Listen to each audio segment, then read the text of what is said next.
Welcome back to the Prime Focus Goalkeeping channel. I'm your host, Brandon Miller, and today we are going to talk about playing out of the back.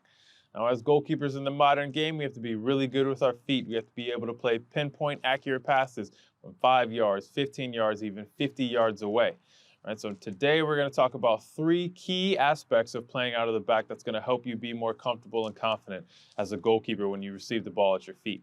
So the first thing we're going to talk about, biggest thing, is understanding where the pressure is. And this is where a lot of goalkeeper coaches and a lot of goalkeepers get it wrong, right? Big rule of thumb that all coaches and other goalkeepers want to tell each other is to play outside of your goal, right? So you don't want to receive a ball while you're in the goal frame, right? Because a lot of times goalkeepers will say, hey, what if you make a mistake and the ball rolls into the back of the net?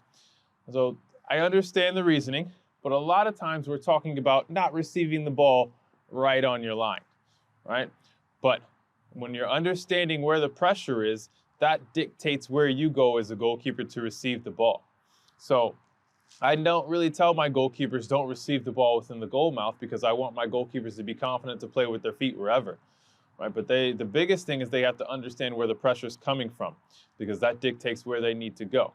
So if my center back, for instance, has the ball on the left side and my center back has pressure on his back, it doesn't make a lot of sense for me to come outside my goal over here to receive the ball, right? I'm about maybe 10, 12 yards away from my center back now, and by the time he plays me the ball back, that forward that's pressing him is now going to press me, which gives me less time to make decisions, especially if I want to play a short pass, if I want to switch the field.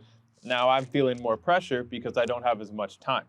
So this is where we start to talk about where do I receive the ball. Now, can I receive the ball more so in front of my goal?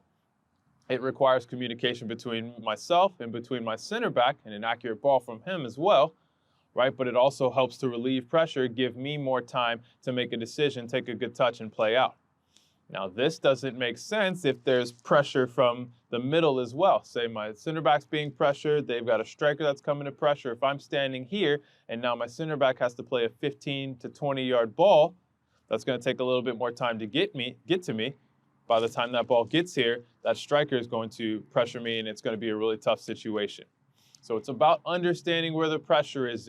Do I go out here because I may have more time, or I have more pressure coming from this side and I want to stay on this side and maybe play it out this side?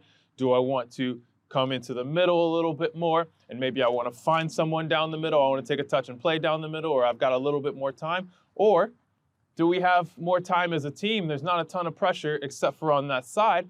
Can I open up to this side and maybe receive the ball across my goal? All right, so a lot of it, you have to trust your center back to be able to play a good, accurate ball, but it's not always about coming to the same side as your center back, stepping outside of your goal because you don't want to make mistakes. Right? We don't want to train goalkeepers not to make mistakes. We want to train them to feel the game, understand the game, repositioning, and be able to relieve pressure.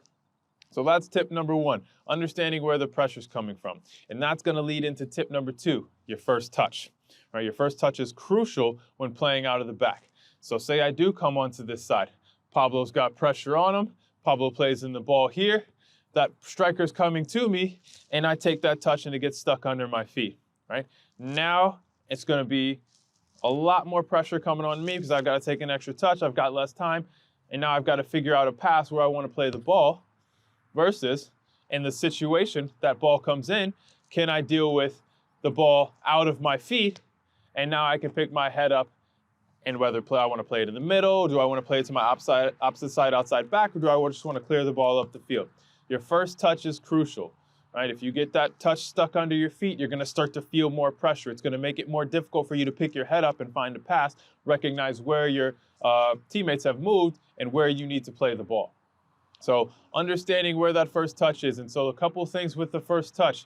Everyone talks about whether you go inside of the foot, whether you go outside of the foot, whether you can go bottom of the foot. It's about what you're most comfortable with, but we need to be able to do it quickly, especially if we're under pressure. We need to be able to make decisions quick, and if that ball's stuck under our feet, it's going to start to cause us to panic and not be able to make those decisions.